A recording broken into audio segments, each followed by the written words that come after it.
जय हिंद दोस्तों। डिस्क्लेमर पढ़ लीजिएगा, मैं सेबी पंजीकृत सलाहकार नहीं हूं दोस्तों। बात करेंगे वोडाफोन आइडिया में। क्या फिर से जो है टैरिफ बढ़ने वाला है, रेट हाइक? क्या फिर से कंपनी जो है अपने रिचार्ज के दाम बढ़ाने वाली है? सरकार से एजीआर पे जो है कंपनी ने प्रस्ताव दिया है, मतलब पुनर्गणना की जो है मांग की है। सरकार भी उस पर विचार कर रही है, समीक्षा की है। राहत पर बातचीत अभी शुरुआती चरण में है। ये सब कुछ हम लोग यहाँ पे देखने वाले हैं इस वीडियो में, ठीक है ना। कि क्या यहाँ पे न्यूज निकल के सामने आ रही है, क्या नहीं, सब कुछ यहाँ पे हम लोग देखने वाले हैं पूरा डिटेल में, ठीक है ना। तो इस तरीके से ये न्यूज निकल के सारी की सारी सामने आ रही है, आप लोग देख सकते हो। बाकी अभी आज इसमें जो है अच्छा खासा तेजी भी देखने के लिए मिल रहा है वोडाफोन आइडिया में, 4.5% की। जी हाँ, मार्केट निगेटिव है। हालांकि मार्केट केवल निगेटिव है, कई सारे सेक्टर, कई सारे इंडेक्स जो है छोटे मझोले वाले, स्मॉल कैप 250 देख लीजिएगा, मिड कैप देख लीजिएगा, उनमें अच्छी खासी बढ़त भी है। 1-1% की स्मॉल कैप इंडेक्स में तेजी है। कुछ सेक्टर वाइज भी इंडेक्स में अच्छी खासी बढ़त है। बाकी निफ्टी जो मेन इंडेक्स देखें, बेंचमार्क जिसको कहते हैं, वो आज आधे% निगेटिव है।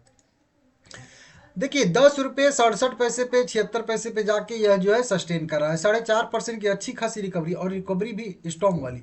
सुबह में मार्केट ओपन हुआ तो निगेटिव था, उसके बाद कंटिन्यू जो है रिकवरी करते करते करते करते 4.5% की बढ़त के साथ जो है डे डे हाई के आसपास जो है कैंडल क्लोज कर रहा है। 90, कह लीजिए 90 करोड़ इक्विटी शेयर इसमें आज भी टोटल ट्रेड हुए हैं। 930 करोड़ रुपए के टोटल शेयर यहाँ पे बाय सेल होते हुए दिख रहे हैं हम लोगों को। 21% का यहाँ पे डिलीवरी परसेंटेज देखने के लिए मिल रहा है, जो कि आप लोग यहाँ पे देख सकते हो। अब देखिए, इसमें कई सारी खबरें निकल के सामने आ रही हैं, उनके बारे में एक एक करके हम लोग यहाँ पे बात करने वाले हैं, ठीक है ना। ये सारी की सारी खबरें हैं, बहुत सारी खबरें हैं। इनमें से कुछ खास मैं खबरों को लेके यहाँ पे आया हूँ। सबसे पहले तो वहीं Motilal Oswal financial services limited का एक रिपोर्ट निकल के सामने आ रहा है कि एजीआर बकाया पर महत्वपूर्ण जो है राहत। वोडाफोन आइडिया दिसंबर टैरिफ बढ़ोतरी और अन्य पर, वही मोतीलाल ओसवाल फाइनेंशियल सर्विसेज कह लीजिएगा, क्या कहना है। तो उस पर एक रिपोर्ट निकल के सामने आती हुई हम लोगों को दिख रही है। देखिए, टैरिफ में नरमी बनी हुई है, लेकिन वोडाफोन आइडिया के लिए एजीआर बकाया पर महत्वपूर्ण राहत से संभावित टैरिफ बढ़ोतरी में देरी हो सकती है, ठीक है ना। कि जो सरकार वोडाफोन आइडिया को राहत देने वाली है, तो उसका इंतजार करने के लिए जो है थोड़ा सा, मतलब टैरिफ बढ़ाने में डिले हो सकता है। ऐसी यहाँ पे इनको संभावना दिख रही है। हालांकि टैरिफ जब बढ़ेगी तो तीनों बढ़ाएंगे, एयरटेल, जियो और वोडाफोन आइडिया तीनों बढ़ाएंगे। हालांकि अगुवाई तो मेरे हिसाब से जियो ही करेगा, क्योंकि लीडर यही है, तो यही प्राइस बढ़ाएंगे तभी सभी लोग प्राइस बढ़ाएंगे। अगर ये प्राइस घटाएंगे तो सभी लोग प्राइस घटाएंगे, मतलब ये लोग दोनों पीछे ही चलेंगे इससे। तो देखते हैं सबसे पहले कौन टैरिफ बढ़ाता है, नहीं बढ़ाता, ये भी एक क्वेश्चन मार्क है। मंगलवार को एक नोट में कहा है कि दिसंबर में 15% डेडलाइन टैरिफ वृद्धि का अनुमान लगता है, ठीक है ना। लेकिन ऐसे कई कारक हैं जिसमें इस कदम में देरी भी आ सकती है। जैसे घरेलू ब्रोकरिंग फर्म जो है ने कहा है कि सरकार भारतीय दूरसंचार उद्योग में 3+1 बाजार संरचना सुनिश्चित करने के लिए वोडाफोन आइडिया को राहत देने के लिए काम कर रही है, जिसका जो है उद्देश्य प्रतिस्पर्धा को बनाए रखना है, मतलब कंपटीशन बनाए रखने के लिए। तो वहीं 3-4 मतलब टेलीकॉम कंपनियां रहनी चाहिए भारत में, ऐसा यहाँ पे सरकार का मानना है। और इसी को ध्यान में रखते हुए सरकार जो है राहत देने पे विचार कर रही है, जो आप लोगों को पता भी है। बताया जा रहा है कि मोतीलाल ओसवाल ने कहा है कि पिछले साल जब टैरिफ में बढ़ोतरी हुई थी, तो इसमें सबसे बड़ा बड़ा जो लाभार्थी था वो एयरटेल को बताया जा रहा है। कि सबसे उस टैरिफ हाइक से सबसे ज़्यादा जो लाभ मिला राजस्व में, भारतीय एयरटेल को लगातार पिछले टैरिफ बढ़ोतरी का सबसे बड़ा लाभार्थी जो है रहा है। और जून 2024 में आरजीओ के साथ राजस्व बाजार हिस्सेदारी के अंतर को भी कम करके जो है 190 आधार अंक कर दिया, मतलब राजस्व में भी कवर कर रहा है। मतलब आरजीओ, रिलायंस जियो का जितना राजस्व है, लगभग लगभग उसके पास में आ रहा है अब एयरटेल का भी राजस्व, ठीक है ना। अभी की बात करेंगे तो बताया जा रहा है कि लगभग दिसंबर में टैरिफ घोषणा की जाती है, तो भारतीय एयरटेल, रिलायंस जियो के साथ जो राजस्व का अंतर है वो काफ़ी हद तक जो है वो बढ़ सकता है, इस तरीके से, ठीक है ना। रिलायंस जियो को पछाड़ के जो एयरटेल है वो राजस्व के मामले में नंबर 1 पे भी जा सकती है, ऐसी यहाँ पे संभावना बताई जा रही है। संभावित 2026 की पहली छमाही तक रिलायंस जियो को पछाड़ के जो है भारतीय एयरटेल नंबर 1 स्थान पर आ सकती है, जो लगभग JPL IPO की सीमा के मतलब अंदर हो जाएगा। तो इस तरीके से यहाँ पे बताया गया है। तो इसकी वजह से बताया जा रहा है, जिसके वजह से टैरिफ बढ़ोतरी में देरी हो सकती है, ये सब मोतीलाल ओसवाल फाइनेंशियल सर्विसेज का मानना है। देखिए, दिसंबर 2025 में बेस पैक टैरिफ पर लगभग 15% या फिर 50 रुपये प्रति चक्र की बढ़ोतरी की योजना बना रहा है। ठीक है ना। अब ये क्या है, या तो जो भी मतलब मान लेते हैं कि 300 रुपये का रिचार्ज है कोई भी, तो 300 रुपये का 15% मतलब 45 हो गया वैसे भी। ठीक है ना, 45 रुपये की बढ़ोतरी तक की संभावना दिख रही है। या फ्लैट की बात करेंगे तो जो भी जितने भी रिचार्ज के प्लान है सब पे लगभग जो है 50% के आसपास बेस मतलब क्या ऊपर जो है यहाँ पे बढ़ोतरी की संभावना दिख रही है, ऐसा यहाँ पे माना जा रहा है। हालांकि जो ये 200 रुपये वाला है मतलब 199 रुपये वाला 28 दिन वाला वो जो रिचार्ज है, जो बिना मतलब नेट पैक वाला है, 2 GB मिलता है महीने के लिए, वो लगभग शायद उतना का उतना ही रहे, उसमें बढ़ोतरी ज़्यादा न हो ये, क्योंकि सरकार फिर दिक्कत हो जाएगा।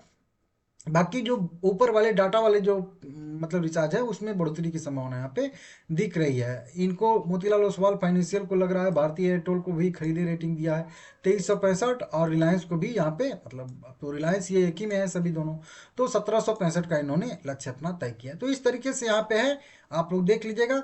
बढ़ेगा नहीं बढ़ेगा ये तो आने वाला वक्त ही बताएगा, लेकिन मेरे हिसाब से भी अभी शायद इस फाइनेंशियल ईयर में रिचार्ज के दाम न बढ़े, जैसा मेरा मानना है पर्सनल। ठीक है ना। अब देखिए यहाँ पे बताया जा रहा है कि कॉलिंग कार्ड वोडाफोन आइडिया ने सरकार को दिया प्रस्ताव, AGR की पुनर्गणना की मांग। अब देखिए अभी आज से कह लीजिए एक हफ्ते पहले कि एक हफ्ते के अंदर ही एक अपडेट आया था ज्योतिरादित्य सिंधिया का कि एक औपचारिक मांग का जो है मतलब प्रस्ताव का इंतजार कर रहे हैं टेलीकॉम मंत्रालय या कह लीजिए जो भी कह लीजिए DOT, ठीक है ना, दूरसंचार विभाग, कि वोडाफोन आइडिया की तरफ से एक औपचारिक प्रस्ताव का जो है इंतजार कर रहे हैं। उसके बाद जो है सरकार उस पर विचार करेगी। आप लोगों ने अभी 2-3 दिन पहले 4 दिन पहले ये न्यूज़ सुनी होगी। तो उसी तरीके का यहाँ पे देखेंगे तो अब वोडाफोन आइडिया ने सरकार को प्रस्ताव अपना दे दिया है, AGR की जो है पुनर्गणना की मांग कर दी है कंपनी की तरफ से। मतलब वोडाफोन आइडिया की तरफ से क्या डिमांड है, क्या चाहती है सरकार से, मतलब वोडाफोन आइडिया, वो इस प्रस्ताव में वोडाफोन आइडिया ने सरकार से मांगा है कि हमने ये प्रस्ताव आपको दिया है कि मेरा मानना है मुझे ये चीज़ आपके साइड से अगर मिले तो बढ़िया रहने वाली है। ठीक है ना। दूरसंचार कंपनी ने मतलब दूरसंचार विभाग को प्रस्ताव दिया है कि बकाया राशि को आधा किया जाए, जो भी टोटल है उसको आधा करने की मांग इनकी सबसे पहली है, जिसमें 5G सेवा शुरू करने और सरकारी हिस्सेदारी कम करने के लिए लगभग 25,000 करोड़ रुपए जुटा सके। तो जो कंपनी का बकाया है टोटल, जो अभी नीचे उसका वैल्यू लिखा है 80 करोड़ के आसपास है, 80,000 करोड़ के आसपास है, तो उस वैल्यू को सबसे पहले तो आधा किया जाए चाहे कैसे भी करके, ताकि जब वो टोटल जो AGR बकाया है वो आधा जब हो जाएगा तो कंपनी 25,000 करोड़ रुपया और भी बैंक के थ्रू या फिर जिस भी तरीके से 25,000 करोड़ रुपया और जुटाएगी। ठीक है ना, जिससे सरकार की हिस्सेदारी भी कम हो जाएगी, जय नए शेयर जुटाएगी अगर शेयर जारी करके, तो ये जो 2-3 राहत मिलने वाली हैं इसमें। ठीक है ना। सबसे पहले तो राशि को आधा किया जाए और उसके बाद 25,000 करोड़ रुपया कंपनी जुटाने का प्रस्ताव यहाँ पे रख रही है। ठीक है ना।